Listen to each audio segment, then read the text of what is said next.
Hello my friends, my name is Maltenen and today I will be doing an impromptu tutorial answering a question of Yuri. How can I make this edges like this? What I understand is that he has a vertically shot video. By the way, you should never do that. Videos should be horizontal, 16:9 horizontal, but okay, you know, it's a free world, so do whatever you want, but please don't do that, okay? So how can we turn that into actually a square, so 1:1 proportions? And of course, to my surprise, there's a very long discussion on how to do this, and I already got an answer prepared here that there always is a smart way to do something, at least usually there is. And while I was writing it, I decided to actually record this tutorial, so here we go. The main principle that's always been with me is that if something is worth doing once, it's also worth building a tool to do it for you. So I am going to do an overcomplicated version of what Yuri has asked for, and you will be able to make a preset out of it that will work in any desired case, basically. So before we begin, let's just do it the manual way. Okay, so I'm grabbing a video. Here we go. This is the laptop, as you can see, that I'm recording this on right now. By the way, this is not a MacBook. Please, no freaking MacBooks.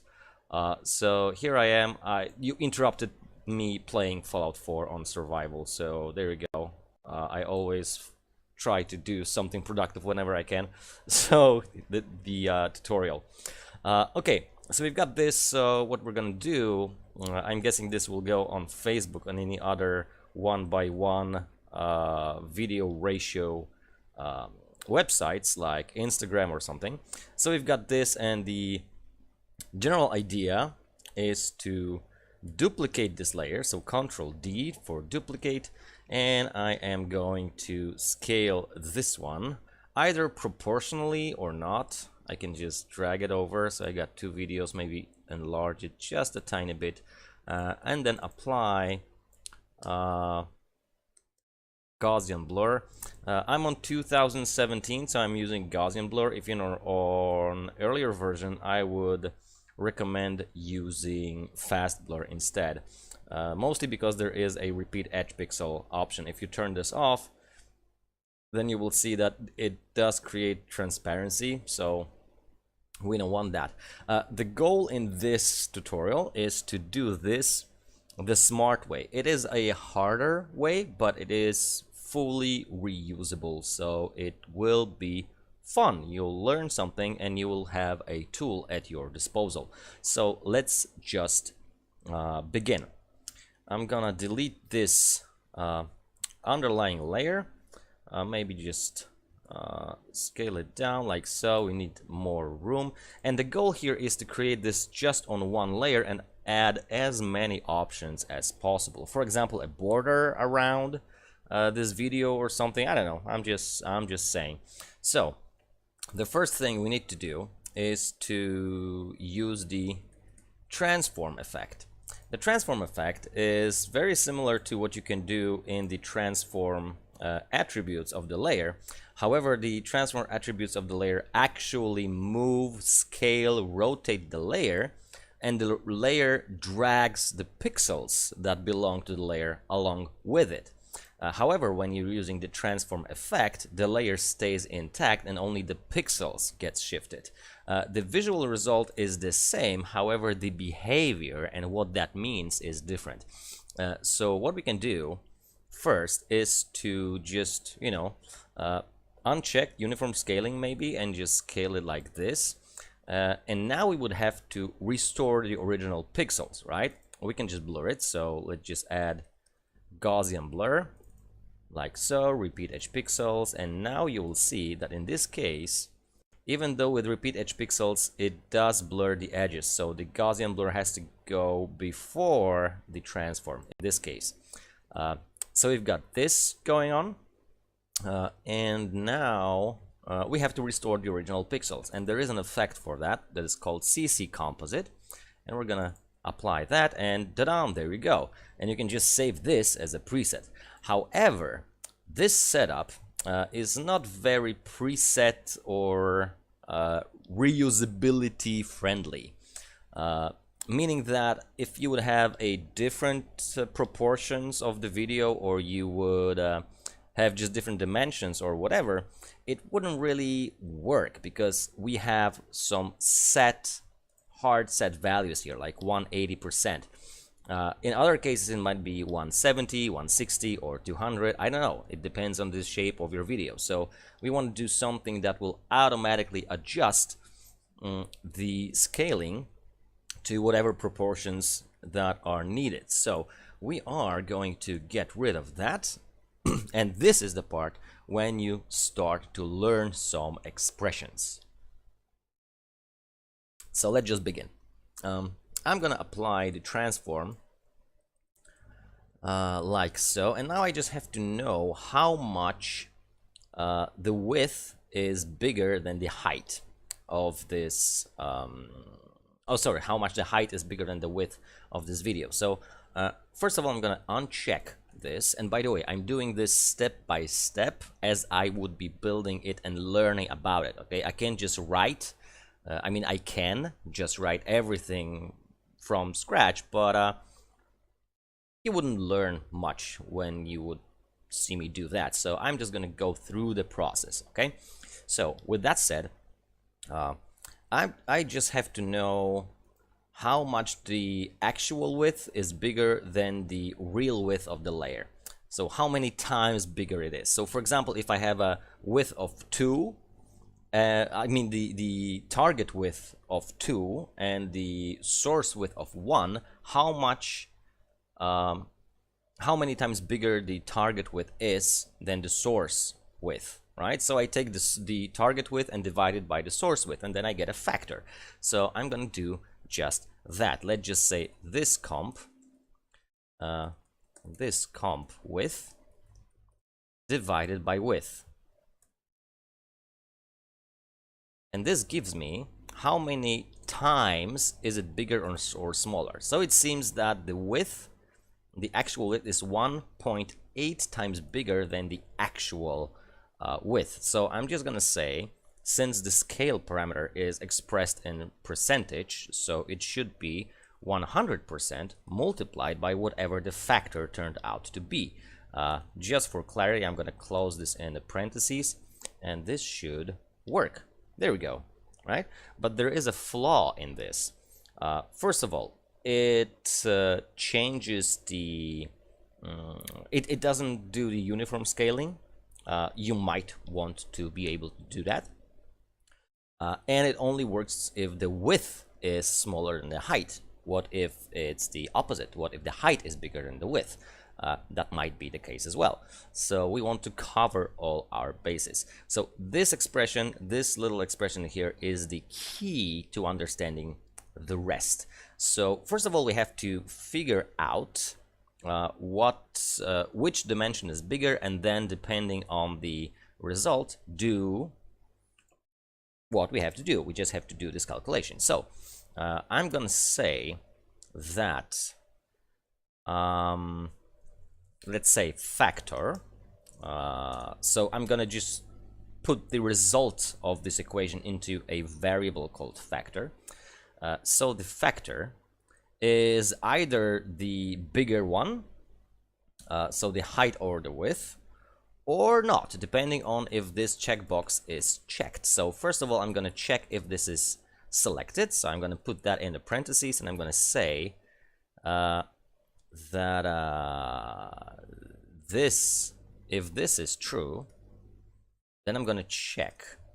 So after the question mark, I do one expression for when this is true, and after some other character, I'm gonna do an expression that determines what happens when it is not true, so when it is false. So when it is true, so I want to have uniform scaling, I want to see which of those dimensions is maximum. So I'm going to say math maximum from two values. Okay, so I'm going to say the first value is going to be this comp height divided by height, and the second value is this comp width divided by width, like so. So I'm gonna take the one that is bigger from this, and that's gonna be equal to the factor. But if it is false, I mean if the uniform scaling is not checked, I'm just gonna say that this comp width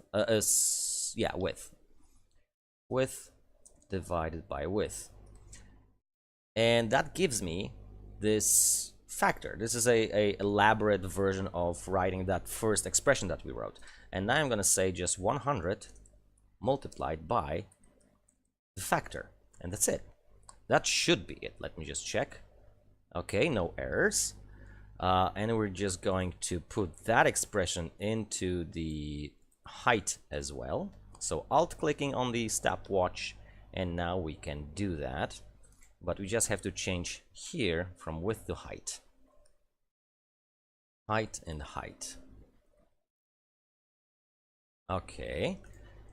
So now when I click the uniform scaling, it should scale it up properly. See, this value change. If this is unchecked, then only the scale width is being changed. But when I click it, the scale height also is being changed to the value that scale width was changed to, even though it is inactive. But this is pretty cool, because when I have expressions on, it doesn't really matter that this is inactive. I can still calculate it and refer to it. So that is pretty awesome. So now we've got that. Okay, so what else? The next thing is that we can do this Gaussian blur. Gaussian blur, here you go. Like so.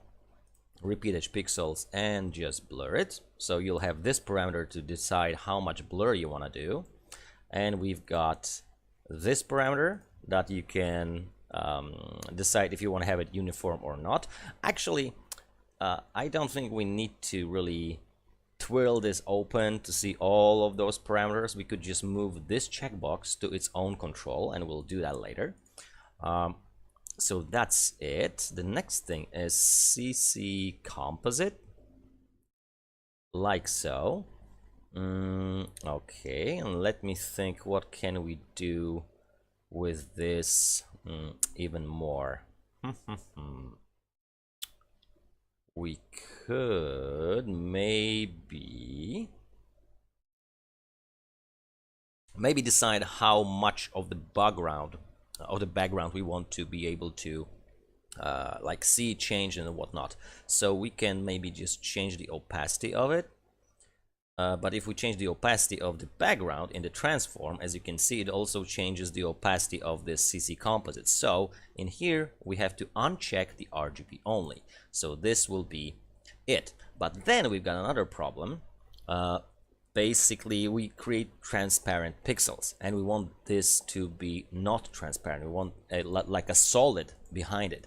And like I said, our goal is to keep it on one layer. So we have an effect that works similar to CC Composite, but instead of restoring original pixels, it just fills the entire area with one color, and it's called Solid Composite. So we're gonna do that. And there we go. You've got, you can even choose the color. So it can be white, it can be black, or it can be whatever. We can also do other things. After doing the, before doing the transform, we can just add like some coloring things like tint or brightness, contrast, or whatever you like. Whatever you want to do with the image that is in the background, you just have to put before the transform. So let me just demonstrate. We can add a tint to it, like so, and before the transform, and now it is black and white. We can increase the opacity. Ta-da! There you go. So I'm just gonna maybe create two more controls, so we don't have to twirl open the transform in here to be able to access the opacity and the uniform scaling. We just want this to be very neat and tidy. So we can have, let's say, slider. We're gonna have a slider in here that is going to be called Blurriness. We're gonna have another that is called Opacity, and we're going to have another one that's going to be a check box control. Okay, like so. And this will be called Uniform. Okay, so now the blurriness needs to be linked to this. The opacity needs to be linked. Where is it? Oh, here it is. It needs to be linked to this. And the uniform scaling, which is here, needs to be linked to this. Okay, seems like it's all in order. So opacity 100 and uniform scaling, let's just twirl this up. Uniform scaling, you can turn it on and off. Okay, great. Blurriness, okay, great. So yes, there we go. That seems to be it, but wait, there is more. Let's just see if this will work with any other setting. I am curious myself, I haven't tested it, so I am going to take this footage, I'm gonna make a pre-comp out of it with reverse proportions, so 1280 by 720, and I am going to rotate it 90 degrees, and I'm going to put that into a new composition. So I'm just faking that I shot this horizontally, basically. And let's do this maybe like so.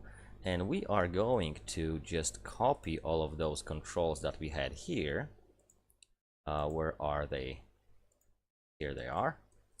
Okay, copy and paste them over here. And if I'm correct, it should all work. And no, it doesn't. Why doesn't it?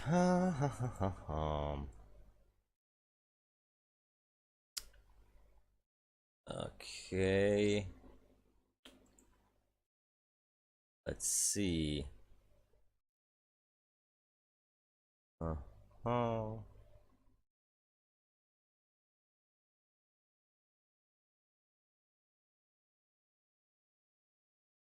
Should work. Because right now the height is bigger. Sorry, the width is bigger than the height.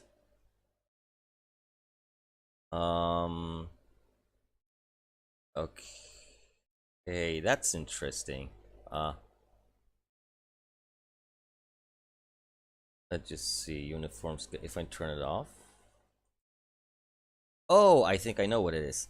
It's the transform in here that shifted everything. See, this is why just saving a preset without expressions fails if you want this to be resolution independent.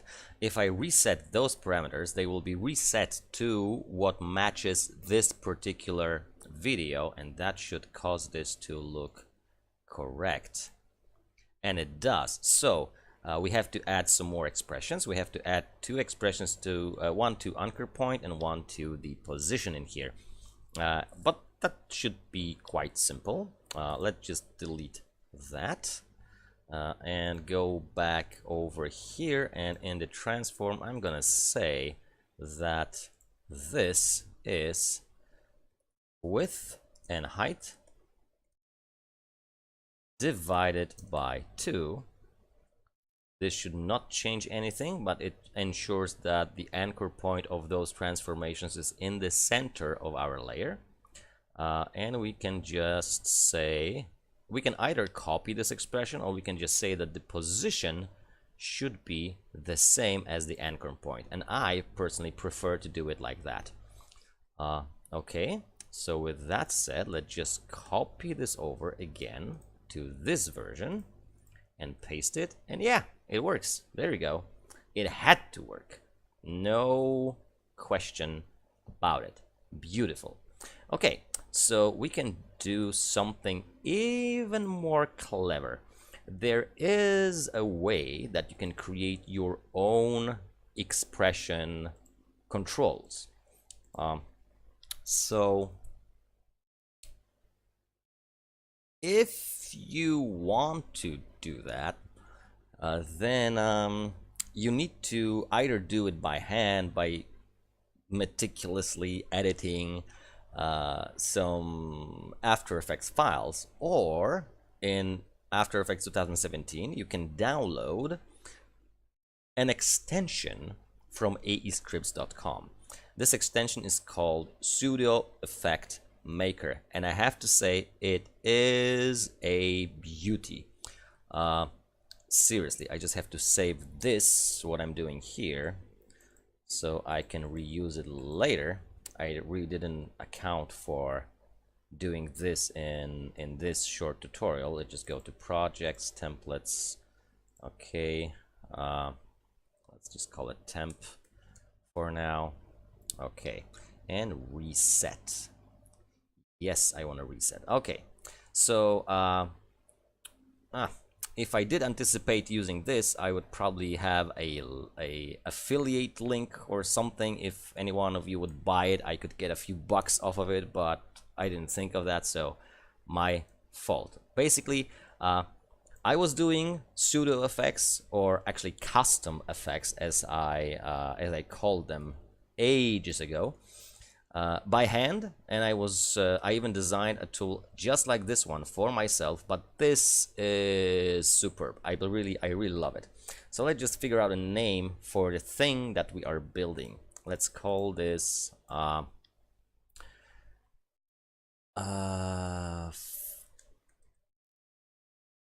aspect ratio,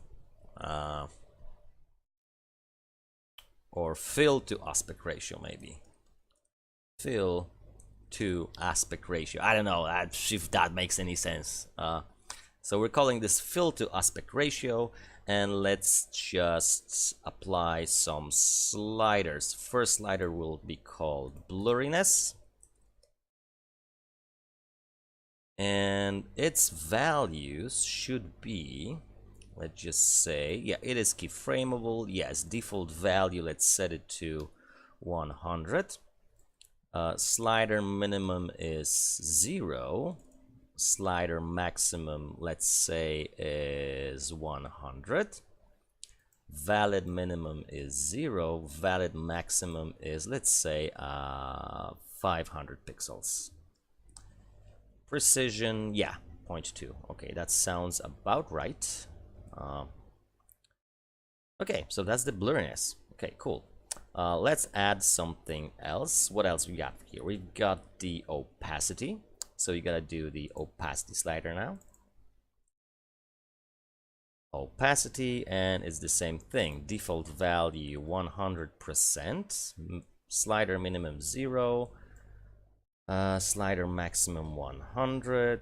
Valid minimum 0. Valid maximum 100. Precision 2. That sounds about right. And then we're gonna add a checkbox. Let's call it uniform. Yeah, and that's it. Keyframeable, sure. Default, let's make the default to be checked.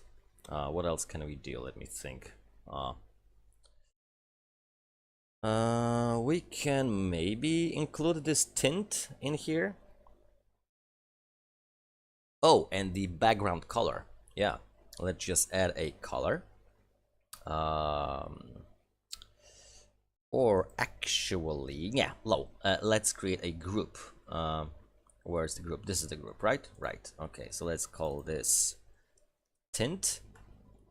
And we need to add a checkbox. Can we add a checkbox to this? Yeah. Or actually, no, not a checkbox. Amount to tint will be a slider. Amount. Let's just do this. It's going to be 0. Slider maximum 100. Valid minimum 0. Valid maximum 100. Okay. That's good. Show percentage symbol. That's good. Okay. And the default value is 100. No, it should be 0. Okay. And we need to add 2 color settings. So this will be the color. Okay. So map white to, and it should be set to white. Okay, and the same thing, map black to. Okay, map black to black. Okay, is that what they call? Yeah. Okay, amount to tint should be lower, but still inside the group. That's fine. And the last thing is the background color. So we can grab this one and just move it outside of the group. Okay, and let's just call this maybe just move it. No, it actually should be in the tint group because it makes sense if it's if the amount, no, sorry, the opacity is lower than the color. Okay, yeah, so it should be here. Color over here, and it should be, let's say, default color to be white, and let's call this background color. Okay, and we've got our effect created, so now I can just apply it. There you go, fill to aspect ratio, and we've got all those nice settings, so we can just get rid of those like so. We can close this and go in here and just say that this uniform is going to be linked to this. Okay, makes sense. Opacity should be linked to this. That's fine. The blurriness should be linked to this. Okay, what else? I think that's pretty much it. Only the solid composite needs to be linked to this. Okay, and the tint should be linked accordingly. So map white to, oops, sorry, not this one. Map white, sorry, map black to this, and map white to this. Not this, sorry. Map white to this. Okay. And amount to tint, of course. Amount is going to be linked to this. And there you go. Super awesome preset that we can now use. Blurriness, let's say 50. Great. We can ignore everything that's in here. Of course, we need to keep those things in the preset, but we can only focus on this. So we've got blurriness. Now we can change as much as we like. Let's go to 100%. Opacity, yeah, we can change it as well. Let's change the color of the background to be black. Great, it does work. Uniform scaling or non-uniform scaling, great. And if the tint, amount to tint is turned on, it also works. Let's just map this to green. Yeah, there you go. Everything works as expected. So now you save this, selecting everything, and you drag it to your effects and preset palette, and you make it a preset that you can then reuse. So I think that's it. I hope you've enjoyed this.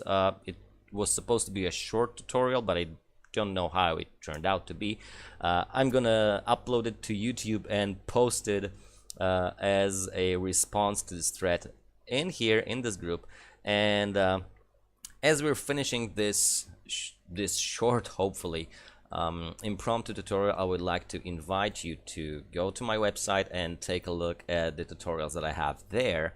I am really sorry because I haven't maintained the site for almost 10 years, which is so embarrassing, and I assure you I would like nothing more than to get back to sharing my knowledge and techniques with you guys. Unfortunately, life gets in the way, but I am constantly thinking about it and trying not to get depressed because I can't do this. So believe me, I put every effort and every time I can spend on making this happen into good use. Also, if you want to support me, you can go to aescripts.com and check out some of my scripts. For example, the multicuber is something. It's a tool that creates cubes, okay? There are tools that do that, but there are some reasons why I would rather use my own than any other tool. There's Multicloser, which for those of you who are using a new version of After Effects is not that big of a deal, but if you're using an earlier version, it is really cool. There's Multi-Snapshot. It's a useful tool for everybody, and of course, the how do you pronounce it? Infamous? Basically, very freaking awesome, super duper cool, simple camera rig. This is the only tool for animating the camera that you will ever need, if I say so myself, and I am very proud of it. I use it every day. So with that said, thank you very much for your attention, and hopefully let's just do this again sometime. Thanks guys, see you next time. Happy After Effecting.